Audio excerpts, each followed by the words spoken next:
Right, so the BBC has evidently decided that the momentum building up around Green Party leadership candidate Zack Polanski is gaining too much momentum, too much traction. He's too progressive. The establishment must be protected, you see, so let's get him. Let's throw him to Laura Kuenssberg. Let's stack the panel against him too. Let's Corbynate him, if you like. And the whole affair blew up in their faces beautifully. Palansky saw their attacks not as something to recoil from, but something to relish, a challenge. He smiled as he destroyed their arguments fluidly, competently. Frankly, the BBC this past Sunday morning gone, if you saw it, probably gave Palansky his most public endorsement to date. Because even when Kuenssberg resorted to the customary BBC gotcha attempt, their last roll of the dice, their parting shot, if you like, having evidently trawled Palansky's social media looking for something to get him on, he swatted her nonsense away without batting an eyelid. Green Party members got a display of what other political leaders are going to have to deal with, to their faces, if Palansky becomes the new Green leader. And for others having seen it and seen in Palansky hope once again for real actual change in British politics, well, there's still time to join the Greens and vote for him to be the next leader. So if you were impressed then, or are impressed by the end of this video, what are you waiting for? Zack, do you have any sympathy for the position that the government is in? I mean, they did take over at a time when the economy had been battered because of Ukraine and because of COVID. Public services have had a hard time for a long time. When you look at what they're doing and this sort of straitjacket they're in, do you have any sympathy for them? No, I don't think it's easy, but I think it's very simple. We actually need to tax wealth and not work. And you asked Angela Rayner several times at that beginning of the interview, will you tax wealthy people more? And she gave you some very small measures that are tinkering at the edges. Actually, if we put a wealth tax on assets of 1%, we could be raising billions of pounds. But when they leave, so you earn less money because all the wealthy leave. Well, so it's actually a myth. There's a group called the Patriotic Millionaires, who are a group of wealthy individuals who are saying taxes more, because actually no matter how rich you are, we all benefit from a more equal society. There's quite a lot of evidence, though, that many very wealthy people have left the country. If you talk to anyone in the city, that's what they would tell you. And people who put forward suggestions of wealth taxes, when those things have been brought in before, they often don't deliver anything like what you might hope. Well, I'd refute that evidence, but I'd say more fundamentally, if people don't want to spend money in tax to our public services, then are they really contributing to our country? I'd say more widely on your question too, Angela Rayner talked about a humanitarian catastrophe in Gaza. I describe it as a genocide. And when we have a government that are ultimately complicit, in fact, actively participating by arming them, I think when the public watch interviews like that, it just feels completely disconnected from material reality. And that's both on domestic affairs, but also international affairs too. And I think both interviews are an example of why people are rejecting the two old parties, because they're seeing politicians say things that just materially aren't reality. Right, so that is one of two clips I've got here to show you in this video of Zack Polanski putting all three hostile entities to him on Laura Kuenssberg's show this past Sunday in their place, no matter what they actually tried to hit him with. Kuenssberg began with looking for sympathy from Palansky for Labour, for their economic difficulties they find themselves. It is not their fault, you see, according to her. Spinning the establishment line, of course, that there's no money left in the country, despite the UK being the sixth richest economy. Very much being a fiat economy that can print as much money as it wants to at government level. That's why there's always money for war, isn't it? Palansky had none of it. Why should he or any of us sympathise with a government that is doing nothing different from the Tories we just ditched last year? Do something different. And so it gave Palansky that wealth tax opportunity. Let's talk about a wealth tax. And not only did Palansky do that, but he made a point of not showing any sympathy for Labour whilst he was doing it, battering Angela Rayner, who had been on just before him, accusing her of tinkering at the edges instead of taking the issue head on and doing something meaningful by taxing wealth and not wages, making the rich pay and not the ordinary working class of this country pay for absolutely everything. The party of workers being shown up for being anything but, under Starmer, by a party too many still see as middle class in the Greens, actually. When actually it really isn't anymore. Nor is it all about just environmentalism either, when that has to go hand in hand with, as Palansky often repeats, with social justice. The moment he mentioned a wealth tax, though, in jumped Jane Moore, the Murdoch scum, didn't she? Bleating the nonsense of, why don't the people just leave? You'll get less money because people will just leave. Well, the answer to that is a resounding no. But the mainstream media have worked overtime trying to convince you of the opposite, and the basis for their thinking is Norway, who have had a wealth tax implemented for a number of years now. They've lost money, allegedly, according to some media, by raising it from 0.8% to 1.1% in 2022. Now, this wealth tax is a levy that Norway puts on wealth above 1.7 million Norwegian kroner, or about £132,000 is the equivalent. But this is not on earnings, this is on sitting wealth. The Guardian was the main proponent of spreading this lie that the wealthy will flee, when in 2023 they put out an article saying that the billionaires in Norway, who were worth around 600 billion Norwegian kroner, meant that if they'd had their wealth taxed at 1.1%, if they hadn't left, Norway had lost roughly $594 million by them going. It's not true, though. Sure, these people did leave. Nothing patriotic about that, though. If you love your country, you pay your fair share to help support it. These people would still be stupidly rich, after all. But they chose to leave.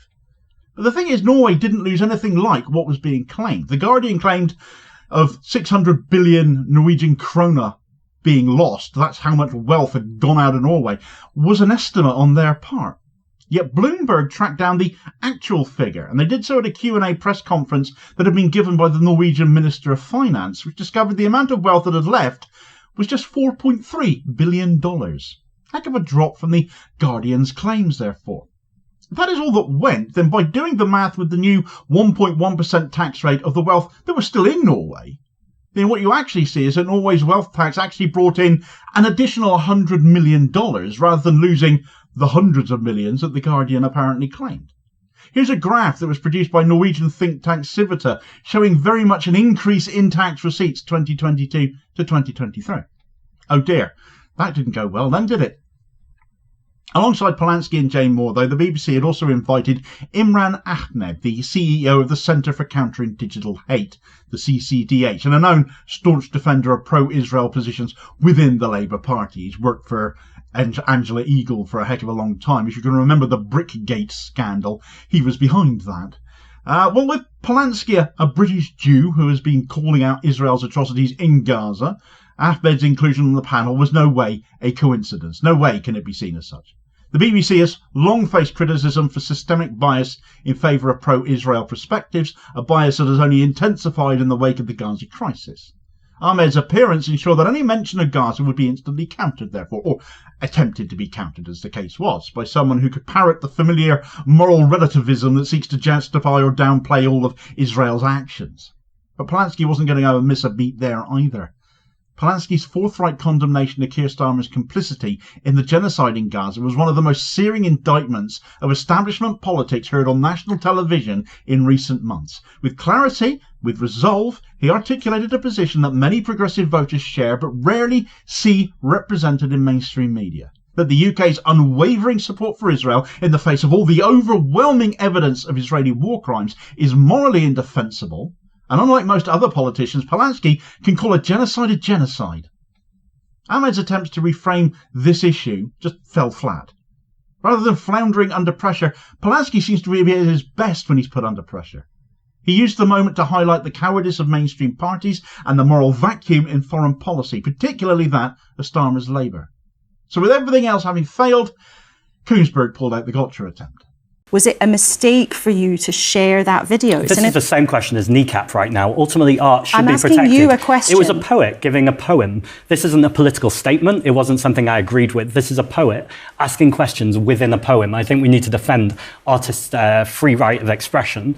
And I think for people to ask questions within art is a perfectly legitimate place to be. So you don't regret circulating a video that including an untrue claim about President Zelensky, the leader of a country that was invaded by Russia, asking for money, and also claiming that the former British Prime Minister had cancelled peace talks in a conflict? It's an absurd line of questioning. Do I regret posting George the Poet, posting a poem, asking questions about international affairs? No, I don't.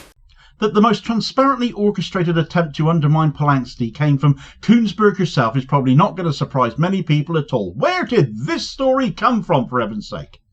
It was a desperate bid to Corbynate him, as we've come to call it on the left, to use the same lousy and dishonest tactic that was used to sideline Jeremy Corbyn to be deployed against Palansky. So the question it should bring to mind is, are they this afraid of him already?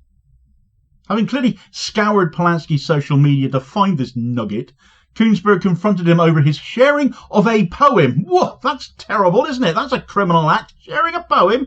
A poem by George the Poet that suggested the UK had undermined peace efforts between Ukraine and Russia. With an air of performative incredulity, as she is wont to put on, Kuenssberg denied such a thing had ever occurred, framing the assertion as complete fringe conspiracy. Now, on one hand, Palansky brushed this off as an attack on artistic freedom of speech. He defended the right of a poet to ask questions within a poem, and the right to ask questions is seemingly something we're in danger of losing if you follow such an argument as Kuenssberg made to its natural Starmeroid conclusion. People ask questions in protest all the time. Look what happens to them. Well, Palansky dismissed it as an absurd line of questioning to frame it as a mistake, when asking questions is not something that should ever be condemned. It should be answered. It should be confronted. So let's answer it. There's actually significant evidence that Western powers, particularly in the UK and the US, did scuttle early peace talks in 2022. Russian negotiator Vladimir Medinsky, Ukrainian parliamentary leader David Arkhima, and even Slovak Prime Minister Robert Fico have all pointed to Western interference as a barrier to the resolution of this conflict. Former UK Prime Minister Boris Johnson reportedly pressured Kiev into withdrawing from negotiations, emphasising war over diplomacy. Let's take out the Russian and Ukrainian out of the discussion for a second, though. Here's what Robert Fico himself, the Slovak Prime Minister, said in an excerpt from Press TV that was published only back in January of this year. Slovak Prime Minister Robert Fico has revealed that the West sabotaged the signing of an agreement by Ukraine that would terminate the war in the former Soviet Republic as early as 2022. The war could have ended as far back as April 22, when a peace settlement was on the agenda, Fico said on the state-run STVR TV channel on Saturday. However, the West prevented Ukraine from signing the agreement, he added. According to the Slovak Premier, Ukraine was headed for a potentially catastrophic future. Ukraine will never be in NATO and will have immense problems with joining the EU, he said. Fico added that Ukraine would lose a third of its territory as a result of the conflict and would be forced to agree to the presence of foreign troops. So, therefore, was the poem Palansky shared really so radical? Or was it a poetic commentary of what many international observers have already documented? Kuenssberg's smug dismissal of the claim as factually incorrect was not just disingenuous, it was dangerously wrong. But this is a standard of journalism at the BBC, isn't it? It signalled a commitment to selective truth that absolves Western actors of accountability, notably her beloved Boris. Palansky, instead of backing down, calmly reinforced the need for truth-telling in foreign policy. Questions that get asked should be answered, underscoring the broader point. The establishment and its media arms do not want progressives who speak with moral clarity. They want compliance. Therefore, Palansky is a threat cast in the same mould of Corbyn in so many ways, who must be stopped. Rather than falter under pressure, Palansky emerged stronger. His performance sparked a surge of praise and support online and within Green Party ranks, as well as outside of them. A more confrontational Green Party, one willing to step into the vacuum that's been left by Labour's drift to the right, could energise the broader, let's say politically homeless left, and reshape the national conversation back to where it needs to be. His campaign was already gaining momentum before the BBC appearance. It has now become a focal point for progressive organising. Unlike Ramsay or Chowns, Palansky appears unafraid to engage in the real, pressing issues head-on, challenging not only the Conservatives but also Labour's complicity in neoliberal and neocolonial policies. The BBC's attempt to corner Zack Polanski through adversarial questioning and a stacked panel failed badly, not only because he was well prepared, but because the truth was on his side at the same time. Whether discussing Gaza or tax policy or Ukraine, Palansky's interventions exposed the poverty of establishment narratives and the lengths to which institutions like the BBC will go to protect them. It was not merely a media misstep, it was a revelation to so many people, a reminder that mainstream journalism, as currently constituted, often serves not to inform but to manage dissent instead. In trying to humiliate Palansky and trying to get a gotcha, the BBC inadvertently did him a massive favour. They gave him a national platform to articulate what so many Britons already feel, but rarely hear echoed on television, that a better, fairer, more honest politics is possible. The polling between Palansky and the co-leader challenge of Ramsay and Chowns is still close, though. Joining the Greens before the end of June, means you can vote in this leadership election, and as Palansky shows himself to be more of a threat, you can bet those opposed to change will be doing just that to vote against him. This is another one of those Corbyn moments where everyone can choose to step up and be part of something, and that doing so is essential. Join the Greens to back Zack if you believe in what he is doing and what he is saying, because your participation may make all the difference against the vested interests who see him as a bigger and bigger threat to them. Because at the end of the day, you'd just be confirming what a growing number of people are already coming to the realisation of, that in what he is doing and what he is saying, Zack Palansky isn't just ready to lead, he already is. For more on Palansky taking on the establishment during this campaign, and to learn more about the campaign itself and how to back Zack, check out this video recommendation here as your suggested next watch. Please do also hit like, share and subscribe if you haven't done so already, so as to ensure you don't miss out on all new daily content, sort of spreading the word and helping to support the channel at the very same time, which is very much appreciated. Holding power to account for ordinary working class people. And I'll hopefully catch you on the next vid. Cheers folks.